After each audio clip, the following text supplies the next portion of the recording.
Hey, good afternoon. My name's Eli, and I'll be your student nurse today. Before we begin, go ahead and practice hand hygiene. So today the doctor has ordered basically a head-to-toe assessment to be conducted.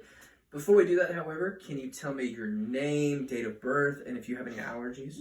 Maddie Robin, November 10th, 1999, and I don't have any allergies. Perfect. Okay, and can you tell me where you are? At the hospital. Awesome. So based upon the patient's responses to these questions, we can infer that the hearing and speech is intact and they have full comprehension of the questions asked of them. So now we can actually begin with the head-to-toe assessment. We will start by examining the patient's hair. We will examine for any signs of alopecia, breakdown. There are none. There's equal distribution of the hair. Perfect. Additionally, we'll examine the patient's scalp. We'll look for, edema, bruises, lesions, no abnormal findings. Head itself is normal cephalic, firm, round. So from there, we'll move to the eyebrows, eyelashes. Once again, examining for similar things we did with the hair atop the scalp. Equal distribution of hair, no skin breakdown. Perfect. So now we will move to the eyes themselves. Have the patient look up. We'll pull down the lower conjunctival sac. Okay. And lower conjunctival sac is pink, moist. Sclera is white. So there are a few tests we need to run with the eyes to make sure they act accordingly to PERLA. Patients, eyes need to be round, reactive to light, and they need to accommodate appropriately. So the first test we will administer, have the patient look at a distant object, and we will shine the light in their eyes to test for dilation and reaction to light. Perfect. Perfect. Patient's eyes react accordingly.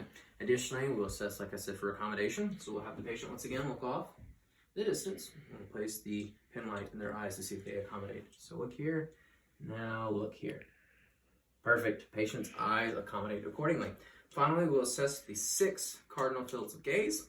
So I need you to follow my pin light with your eyes only. Don't move your head in any way, okay? All right.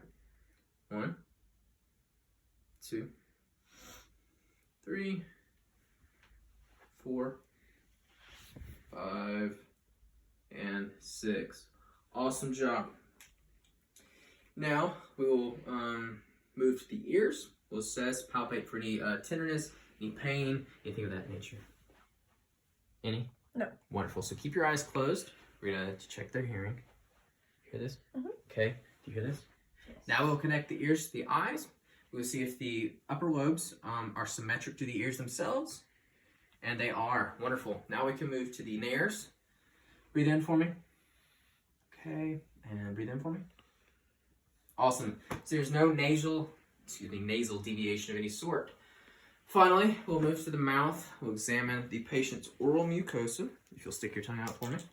Okay. Mucosa is pink and moist. Let me see your teeth. Teeth are straight. No discoloration. No odor of any sort. So if you will puff out your cheeks for me. Okay, if you'll squint down for me. All right, there's no facial drooping of any sort. There's no grimacing when asking the patient to do so. So there's no abnormal findings. So now we will check the patient's temporal pulse. So, okay, pulse is 2+ equal bilaterally. So next we are going to move to the trachea. Trachea is midline. Slightly movable. So now we're going to move to the carotid pulses. Okay, so just breathe in and out for me. Perfect. Pulse is 2+ equal bilaterally. Now we're going to move to the lymph nodes. So we'll begin behind the ears. Okay, back here. All right, any pain of any sort? No. Okay, move up here, down here, under here. Okay, under the chin. Okay, I did not palpate any masses, any abnormal findings, any pain, no pain. Okay, so now we are going to check, I'm going to push on your back and your chest, I'm going to assess for any masses, any tenderness, so just let me know if you feel anything. No tenderness. Perfect, so there are no heaves, lifts, or thrills reported. Now, we are going to auscultate the patient's carotid artery, assessing for any bruits. We'll use the bell of our stethoscope when doing so, and I need you to hold your breath when I'm doing it, okay? Okay. All right. Okay, so go ahead and move over to the bell. Hold your breath. Awesome. Keep holding it. Perfect. Okay, now that we've done that, we need to auscultate the patient's heart sounds. So when we're doing that, we're going to move it back to the diaphragm. And we will begin with the aortic, pulmonic, Erb's point, tricuspid, and mitral valve. Now, mitral valve, apical, you find that by locating the left midclavicular line, the fifth intercostal space. You have to do that for a full minute. For the purpose of today's video, we're not going to do it, but we will say that it was 70 beats per minute, as that falls within the appropriate range. Additionally, you'd assess for respiratory rate. It'd be anywhere from 12 to 20. I'm not going to make you watch me, so for the purpose of today's video, we will say that it was 16. Now that we've auscultated the heart sounds, we need to assess once again for any signs of bruise, but I'm not going to have the patient hold their breath as we do with the carotid pulse. So once again, switch over to the bell of the stethoscope. Aortic, over to pulmonic, Erb's point, tricuspid, mitral valve. Perfect. So after doing the heart sounds, we need to assess for lung function. So once again, switch it back over to the diaphragm of the stethoscope. There are 8 points on the front of the patient that you can assess for when doing lung function. You'll move in a sort of linear fashion. So we'll do, just breathe normally for me. 1, 2, 3, 4, 5, 6, 7, 8. Upon doing the front of the patient, we'll move to their back. There are 10 spots in the patient's back, so once again, sort of in a linear fashion. I'm using the diaphragm of the stethoscope. 1, 2, 3, 4, 5, 6, 7, 8, 9, and 10. Now, there are some additional tests we need to run while we are behind the patient. The first is for tactile fremitus. So we'll place our hands on the patient's back, assess for any vibrations. We'll have the patient say 99. So if you'll say it for me. 99. Okay. 99. Perfect. 99. Okay. 99. Great job. Additionally, we will test for adequate lung expansion. So we'll place our thumbs together like so, and watch as our hands move out. So if you will take a deep breath for me. Okay. Wonderful. Awesome. So adequate lung expansion. There are some additional lung points we need to assess for. There are 4 on the right side, 3 on the left. We'll move right, left, right, left, right, left, like so. So once again, diaphragm of the stethoscope. Yep, perfect job. You want to have the patient hold their arms as if they're hugging someone. So 1, deep breath. Okay, deep breath. All right, deep breath. Okay, deep breath. All right, 5. Great job. 6. Awesome. And 7.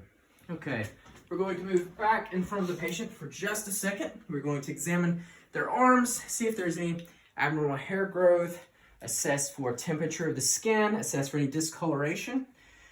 We will move down to their fingers, assess capillary refill. Capillary refill seems to be less than 2 seconds. We'll assess for skin turgor.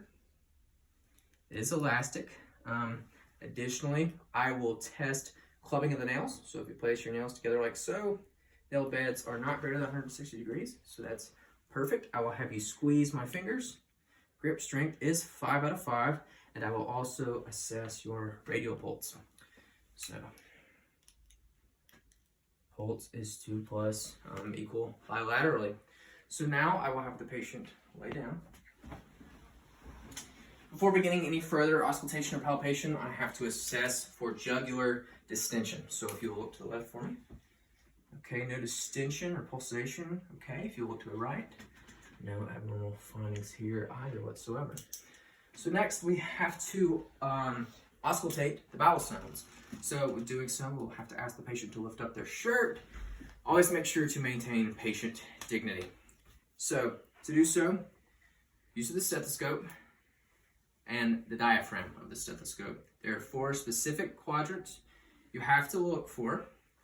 So, once again, assessing for bowel sounds, anything of that nature. So 1, just breathe normally for me. 2, okay, 3, and 4. Okay, we also have to assess for any bruits, so we'll use the bell of the stethoscope, and we'll once again look for the 4 quadrants as well as the above the umbilicus. So just breathe normally for me. 1, okay, 2, all right, 3, great job, 4, and then 5. Okay, always auscultate before you palpate. So, before I begin palpation, I have to ask, do you have any current pain in your abdominal area? No, I don't. Okay, so I'm gonna palpate for any masses, anything of that nature. I need you to let me know if you feel any pain at any point in time. Once again, the 4 quadrants, we'll begin with a light palpation, about 2 centimeters. So, do you feel any pain? No. Okay, any pain? No. All right. Okay. And then we will end with a deeper palpation, 4 centimeters. Any pain? No. Any pain? Mm-mm. Okay, any pain? Any pain? No. All right. Make sure to cover the patient up. You want to maintain that patient dignity. So now we'll move to the lower region of the patient as we're getting closer to the toes. Examine the patient's skin. Once again, the integrity, any abnormal hair growth, discoloration, the temperature, everything seems to be fine. We have some more pulses we have to assess. We have to assess the anterior tibial pulse. Okay, pulse seems to be 2+, equal bilaterally. We also need to examine the pedal pulses. 2+ equal bilaterally. Once again, assess for capillary refill, this time with the toes. Capillary refill seems to be less than 2 seconds. So if you will close your eyes for me, I'm going to assess for sensory reaction. You feel that? Yeah. Okay. I know it can tickle. You feel that? Yes. Perfect. Okay. Now, before we have the patient move, we also need to assess for any signs of Human's test. So to do so, we will lift up the patient's leg, apply pressure on the bottom of their foot, and see if they have any pain in their calf. So, do you have any pain? No. Perfect. And do you have any pain? No. Perfect. So this results in a negative Human's test. That's good. So now I need you to keep your eyes closed, and while doing so, rise to your feet and go ahead and stand up for me. Make sure you keep your eyes closed. Patient's balance and equilibrium seem to be normal. There's no swaying, any disorientation. So this results in a negative Romberg's test. So now we've run through that head to toe, we will assess for range of motion. So if you'll stand here for me, and then just face the door. I'm sorry, I could have been more clear. Go ahead and walk to the door for me. Okay. Perfect. Patient's gait seems to be normal, so we'll run some specific tests. If you'll go ahead and walk heel to toe for me. Perfect. There seems to be no signs of muscle weakness, no disorientation. Perfect. Perfect equilibrium. So go ahead and walk on your toes for me to the door. We're almost done. Awesome. Great job. And then walk back in your heels. Perfect. Okay. Patient's gait seems to be normal. No muscle weakness, no disorientation whatsoever. So if you go ahead and step back for me, we'll work once again top to bottom. So go ahead and look up for me. Look down. Look right. Look left. Okay, move your head around, and then around in the opposite direction. Perfect. Range of motion seems to be perfect. No pain whatsoever? No. Okay, so now we move to the arms, shoulder area. So if you go ahead and shrug the shoulders up for me, shrug them down, reach up to the sky, reach behind your back. Okay, swing those arms. Okay, swing in the opposite direction. All right, shake your wrists out. Let me see your phalanges work. Extension, flexion. Everything seems to be perfect so far. Adequate range of motion, any pain? No. Okay, so if you'll lean back for me, lean forward, touch your toes. All right, if you will raise your leg up, stick it out, swing your perfect ankles around once again, leg up, stick it out, swing your legs around. And then if you'll just do a little nice half squat for me, stand up. Great job, so you can go ahead and take a seat. Make sure the patient has no signs of discomfort. Place the bed in the lowest position possible. Place the rails up. Make sure the call light is within adequate reach. Practice appropriate hand hygiene. Okay, well, the head to toe assessment has been completed. Thank you for your time. I hope I have been a great nurse today. You've been an excellent patient. If you need anything at all, the call out is there. Once again, my name is Eli. Don't hesitate to call for me. Thank you. Thank you.